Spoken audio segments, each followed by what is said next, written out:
গরম পড়ে, ঘরের মধ্যে আর থাকা যাইতেছে না। তো হঠাৎ করে আর কি তো করতাম না, হঠাৎ করে আমার চোখে একটা জিনিস পড়ছে, বলতে না আজকে এই জিনিসটাই খাই। দেখো তোমরা এই জিনিসটা কি কি চিনো, দেখছো?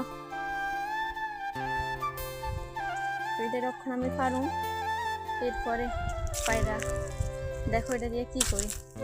তো গাইস আমি আমটি পাড়ি লাইছি। তো এই আমটি দেখে অনেক মানুষের মুখে ওখানে জল চলে আসে, অলরেডি আমার নিজেরও চলে আসে। তো আম তো দেখছে, তখন আমের লগে আমরা পেঁপেও দিব। তো দেখেন ওই যে পেঁপে গাছ, এখান থেকে একটা বা দুইটা পারুম। আজকে আমরা মাখাটা কেমনে করি অবশ্যই দেখেন। তো আমি এই পেঁপেটা ফাইরা লাইছি, ওখানে এই পেঁপে দিয়া আমটি দিয়া খাওয়া হলো।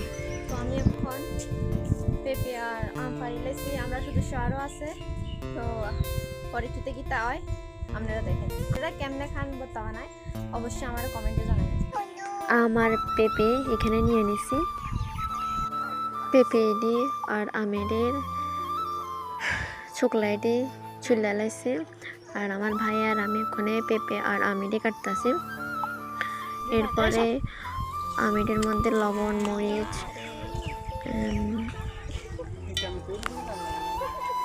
সবটি দিয়ে মিক্স করে লাইছি, ওখানে মাখতাছি।